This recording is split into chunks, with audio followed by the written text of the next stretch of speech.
আমি বলতে পারি আমি কখন দেশে ফিরবো সে সিদ্ধান্ত একান্তই আমার। শেখ হাসিনার বলা এই একটা মাত্র বাক্য বিগত কয়েকদিনে বাংলাদেশের রাজনীতিকে ওলটপালট করে দিয়েছে। কিন্তু একটু ভাবুন তো, এই বাক্যটা কি আপনার কাছে তেমন পরিচিত পরিচিত লাগলো? মনে হলো যে কেউ হয়তো কয়েকদিন আগে এইরকমই একটা কোথায় যেন শুনেছিলাম। হ্যাঁ, জনাব তারেক রহমান সাহেব দেশে ফেরার কয়েকদিন আগে ফেসবুকে স্ট্যাটাস দিয়ে বলেছিলেন তার দেশে ফেরা তার একক নিয়ন্ত্রণাধীন নয়। ভাবুন তো ব্যাপারটা, লন্ডনে বসে তারেক রহমান সাহেবের দেশে ফেরাটা একক নিয়ন্ত্রণে নেই, কিন্তু শেখ হাসিনার পালিয়ে যাওয়া শেখ হাসিনা ভারতে আশ্রয় নিয়েছেন, তার দেশে ফেরা আবার তার একক সিদ্ধান্তের উপর নির্ভর করে। ব্যাপারটা কি বলেন তো? যাই হোক না কেন তারেক রহমান সাহেব দেশে ফিরেছেন এবং প্রধানমন্ত্রী হিসাবে এখন রয়েছেন। তাহলে শেখ হাসিনা কি দেশে ফিরতে আদৌ পারবে?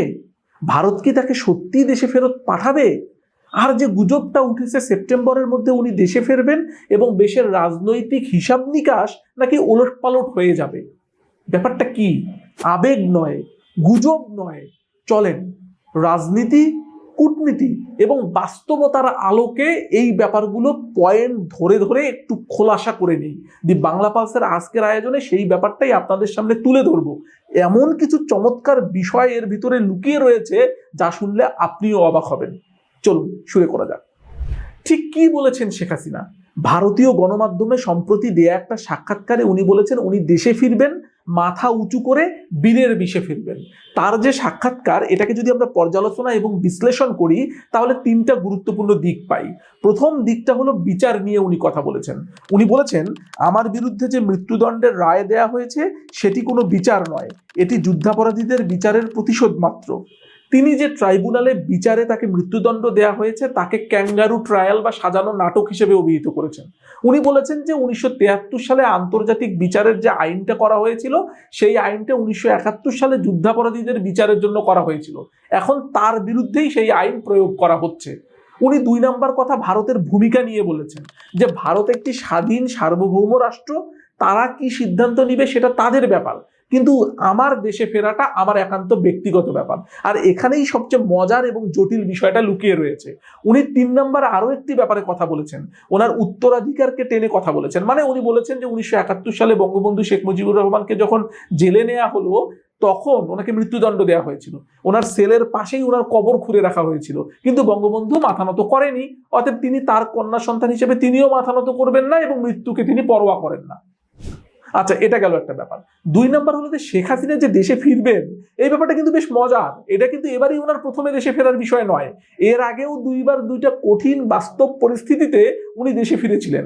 17 মে 1981, সেই সময় উনি প্রায় 6.5 বছর ভারতের রাজনৈতিক আশ্রয়ে থাকার পর ওনার বয়স যখন 33 বছর তখন উনি দেশে ফিরলেন এবং জিয়াউর রহমানের ওই সময় ওনার দেশে ফেরার উপর অনেক নিষেধাজ্ঞা ছিল। দেশে ফিরলেন এবং লক্ষ লক্ষ জনতা তাকে বরণও করে নিলেন। দ্বিতীয়বার উনি দেশে ফিরেছিলেন 2007 সালে। সেনা সমর্থিত যে তত্ত্বাবধায়ক সরকার, সেই তত্ত্বাবধায়ক সরকার ওনার দেশে ফেরার ব্যাপারে ব্যাপক নিষেধাজ্ঞা দিয়েছিলেন। সমস্ত বিমান কোম্পানি এবং সংস্থাগুলোকে উনি বলেছিলেন যে কেউ যাতে তাকে ফ্লাইটে না নেয়, কিন্তু তারপরও উনি দেশে ফিরেছিলেন এবং কারাবরণ করেছিলেন। এবার 2026, এবার কি উনি দেশে ফিরবেন? এ ব্যাপারে উনি নিজেই বলেছেন যে 1981 সালে দেশে ফিরেছিলেন দলকে পুনর্গঠন করার জন্য এবং পরবর্তীতে 2007 সালে দেশে ফিরেছিলেন গণতন্ত্র পুনরুদ্ধার করার জন্য, আর 2026-এ উনি দেশে ফিরবেন দেশকে পুনর্গঠন করার জন্য। উনি এটাও বলেছেন যে আগের 2বার যে উনি দেশে ফিরেছিলেন সেটা ছিল একটা শোকার্ত মেয়ে হিসাবে, আর এবার উনি ফিরবেন অভিজ্ঞ রাষ্ট্রনায়ক হিসাবে। আচ্ছা, শেখ হাসিনার কথাটা তো শুনলাম, আসলে সরকারের বক্তব্য কি? সরকারের বক্তব্যটাও কিন্তু বেশ পরিষ্কার। সেটা হলো স্বরাষ্ট্রমন্ত্রী জনাব সালাউদ্দিন আহমেদ সাহেব বলেছেন যে ওনাকে তো আইনি প্রক্রিয়ার মাধ্যমে ভারতের কাছে ফেরত চাওয়া হয়েছে, অতএব উনি যদি দেশে ফেরেন তাহলে বীরের বেশে নয়, ওনাকে আসামি হিসেবে ফিরতে হবে। বিএনপি নেতা হুমায়ুন কবিরও একই কথা বলেছেন। গত 15 বছর 16 বছর কি ছিল?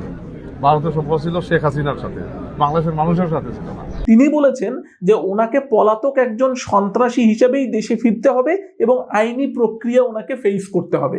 তাহলে শেখ হাসিনা এই যে কথা বললেন, এই কথাটাকে বাংলাদেশ সরকার তার মানে তেমন কোনো আমলে নিলেন না। হ্যাঁ, উনি দেশে ফিরবেন, এটা 2 পক্ষই চায়, কিন্তু এক পক্ষ চায় মাথা উঁচু করে বীরের বেশে ফিরবে, আর সরকারি পক্ষ চায় উনি পলাতক সন্ত্রাসী হিসাবে আইনি প্রক্রিয়া ফেস করার জন্য দেশে ফিরবেন।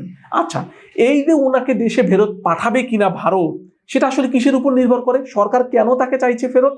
সরকার তাকে চাইছে কারণ 2013 সালে ভারত এবং বাংলাদেশের মধ্যে একটা বন্দি প্রত্যাবর্তন চুক্তি স্বাক্ষর হয়েছিল। 2016 সালে সেটার আবার একটু সংশোধনও হয়েছে, যে 1 বছরের বেশি যদি কোনো আসামি সাজাপ্রাপ্ত হয় তাহলে তাকে যদি চাওয়া হয় নিজ দেশে ফেরত পাঠাতে বাধ্য থাকবে অন্য দেশ। তার মানে এখন শেখ হাসিনা তো ভারতে আছে, আসামি হিসেবে আছে, তার তো মৃত্যুদণ্ড হয়েছে, ভারত তো তাকে অবশ্যই তাকে এখন ফেরত পাঠানোর কথা। কিন্তু এখানে একটা বড় কিন্তু আছে। কিন্তুটা হলো, এই চুক্তির মধ্যে লেখা রয়েছে যদি ওই আসামি কোনো রাজনৈতিক প্রতিহিংসা বা মামলার সম্মুখীন হয়ে থাকে তাহলে যে দেশে তিনি আশ্রিত আছেন সেই দেশ তাকে নিজ দেশে ফেরত পাঠাতে বাধ্য নয়। সংবিধান বিশেষজ্ঞ শাহদিন মালিক সাহেব বলেছেন যে এর আগে যত রাষ্ট্রনায়ক বিভিন্ন দেশে রাজনৈতিক আশ্রয়ের জন্য গিয়েছেন তারা কেউই আর নিজ দেশে ফেরত আসেননি, কারণ তাদের ব্যাপারে রাজনৈতিক মামলার অজুহাত দিয়ে তাদেরকে আর ওই দেশে ফেরত পাঠায়নি। তাহলে শেখ হাসিনাকে কিভাবে ফেরত পাঠাবে? শেখ হাসিনা তো নানান রকম মামলার আসামি। সে মামলার আসামি কিভাবে? সেই মামলাগুলো একটু বুঝে দেখি শেখ হাসিনার ব্যাপারে। 17 অক্টোবর 2024 এই সময়ে ওনার ব্যাপারে জুলাই গণ অভ্যুত্থানে উনি যে স্ট্রিম রোলার চালিয়েছেন তার ব্যাপারে একটা অভিযোগ গঠন হলো, এবং 2 জুলাই 2005 আবার আদালত অবমাননার জন্য ওনার 6 মাসের কারাদণ্ড দেওয়া হলো, এবং পরবর্তীতে 17 নভেম্বর 2025 চাংখারপুল এবং আশুলিয়ায় যে হত্যাকাণ্ড হয়েছিল জুলাই গণ অভ্যুত্থানের সময়, সেই হত্যাকাণ্ডের জন্য ওনাকে মৃত্যুদণ্ড দেওয়া হলো। এখন তিনি পলাতক অবস্থায় ছিলেন জন্য আইনি লড়াইও ফেস করতে পারেন নাই, ওনার সেই সময়ও চলে গিয়েছে, অতএব ওনার মৃত্যুদণ্ডের আদেশটা বহাল রয়েছে। দেশে ফিরতে গেলে ডেফিনেটলি ওনাকে কারাবরণ করতে হবে। এই যে কারাবরণ করতে হবে এইটারও কিন্তু ঘটনা আছে। ঘটনাটা কি? এই যে উনি ঘোষণাটা দিয়েছেন এর পিছনে 3টা সম্ভাবনা তত্ত্ব লুকিয়ে আছে। সেই সম্ভাবনাগুলো চলেন একটু ব্যাখ্যা করি। সম্ভাবনাটা এক হলো, ঢাকা বিশ্ববিদ্যালয়ের অধ্যাপক ডক্টর আমিনুল ইসলাম কিন্তু একটা কথা বলেছেন যে জুলাই গণ অভ্যুত্থানের সময় এনসিপি, বিএনপি বা জামাত সহ অন্যান্য রাজনৈতিক দলগুলোর ভিতরে যে ওনাকে তাড়ানোর জন্য ঐক্য ছিল, সেই ঐক্যে তো এখন একটা ফাটল ধরেছে। অতএব এই ফাটল ধরা ঐক্যের ভেতরে সুবিধা নেয়ার জন্য উনি একটা রাজনৈতিক কৌশল হিসেবে এই বক্তব্য দিয়ে থাকতে পারেন। সম্ভাবনা তত্ত্ব 2, দলকে চাঙ্গা রাখা।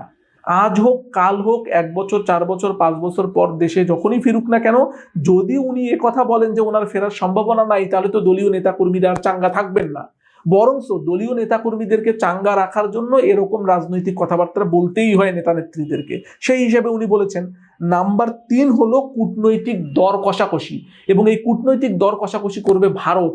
ভারতকে এই ফিল্ড এবং ক্ষেত্রটা তৈরি করতে হচ্ছে যে শেখ হাসিনা এইরকম কথাবার্তা বলবে, দল চাঙ্গা হবে, নানান রকম মিছিল মিটিং করবে, ঝটিকা মিছিল করবে, হুমকি ধামকি দিবে, সক্রিয় হবার চেষ্টা করবে, এবং তাতে দেশে অস্থিতিশীল পরিস্থিতি তৈরি হতে পারে, যেটা ভারতের জন্য দর কষাকষির কার্ড খেলতে সুবিধা হবে বাংলাদেশ সরকারের সাথে। এই গেল 3টা গুরুত্বপূর্ণ সম্ভাবনা। এবার আসেন, মার্কেটে একটা গুজব আছে, মার্কেটে একটা ভয়াবহ গুজব আছে। এটার কোনো তথ্য প্রমাণ এখনো পাওয়া যায় নাই, কিন্তু এর কিছু মুভমেন্ট দেখে আমরা বুঝতে পারি যে সেপ্টেম্বরে নাকি শেখ হাসিনা দেশে ফিরবেন। আচ্ছা, সেপ্টেম্বরে যদি উনি দেশে ফেরেন তাহলে পরিস্থিতিটা কি দাঁড়াবে আসলে? এর জন্য যে একটা ক্ষেত্র তৈরি করা হয়েছে, সেই ক্ষেত্রটা আবার 1 ঢিলে 2 পাখি মারার মতো। নাম্বার 1, যে কথাটা বলা হচ্ছে, হাসিনা যদি দেশের মাটিতে ফেরেন তাহলে ওনার নেতাকর্মীরা ডেফিনেটলি ওনাকে মুক্ত করার জন্য চেষ্টা চালাবে, আন্দোলন করবে, মিছিল মিটিং করবে, ওনার উপস্থিতিটাই এখানে জানান দেবে যে এখানে একটা কিছু ঘটতে যাচ্ছে। নাম্বার 2, বলা হচ্ছে গোপালগঞ্জে ওনার যে বাড়ি রয়েছে সেই বাড়িতে অস্থায়ী কারাগার ঘোষণা করার জন্য। আচ্ছা, যেখানেই থাকুক, সে মূল কারাগারে আর ওনার বাড়িতে বন্দি থাকুক না কেন, উনি যদি রাজনৈতিক কার্যক্রম এভাবে গোপনে পরিচালনা করেন, নেতাকর্মীদেরকে যদি চাঙ্গা করা যায় এবং ভারত যদি ইন্ধন দিয়ে থাকে, তাহলে দেশে যে অস্থিতিশীল অবস্থা তৈরি হবে সেটা তো খুব সহজেই অনুমেয়। কারণ ইতিমধ্যেই তো এই বিষয়গুলো নিয়ে সাফাই গাইতে বিভিন্ন রাজনৈতিক নেতা, টকশোজীবী, বিভিন্ন সাংবাদিক, বিভিন্ন বুদ্ধিজীবী এবং মিডিয়া অঙ্গনের বিভিন্ন তারকা শিল্পীদেরকে আমরা নানান রকম কথাবার্তা বলতে দেখছি।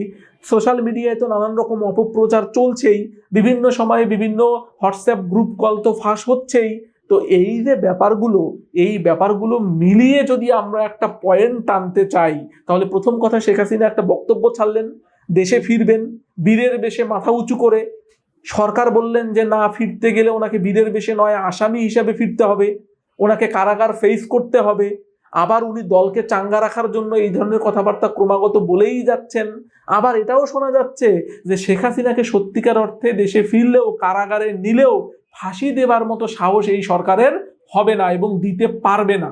যদি এই বিশ্বাসটাই তাদের অ্যানালাইসিসে ধরা পড়ে ভারতের, তাহলে এই অস্থিতিশীল অবস্থা তৈরি করে ভারত কি সত্যি সত্যি দর কষাকষির কার্ড খেলতে চাচ্ছে? কি মনে হচ্ছে, শেখ হাসিনা কি ফিরবে? অসম্ভব কিন্তু নয়, আবার খুব যে খুব সহজ ব্যাপারটা তাও নয়। অতএব শেখ হাসিনা যেহেতু বলেছে, এতদিন পর ওনার নিদ্রা ভেঙে ভারতীয় সংবাদ মাধ্যম ওনার সাক্ষাৎকার প্রকাশ করেছে। আবার সরকার যে আওয়ামী লীগকে নিষিদ্ধ করলো, এ নিয়ে ভারতীয় সাংবাদিকরা ইতিমধ্যে যা করছে, বা ভারতীয় সাংবাদিকরা যে বলছে তারেক রহমান ভারতের সাথে যে কথা দিয়ে দেশে ফিরেছিলেন সেই কথা উনি রক্ষা করছেন না। আবার চীনের সাথে সম্পর্ক জোরদার হচ্ছে, পাকিস্তানের সাথে সম্পর্ক জোরদার হচ্ছে, ওই পাশে কাঁটাতারের বেড়া দিয়ে পুশিন করানোর চেষ্টা করানো হচ্ছে, পশ্চিমবঙ্গে নতুন সরকার এলো। সব মিলিয়ে তো একটা অস্থিতিশীল অবস্থা তৈরির ইঙ্গিত কিন্তু পাওয়া যায়। আর এই যে অস্থিতিশীল অবস্থা তৈরির ইঙ্গিত পাওয়া যায়, সেখানেই কিন্তু বোঝা যাচ্ছে যে সেপ্টেম্বরে হাসিনা ফিরলেও ফিরতে পারে।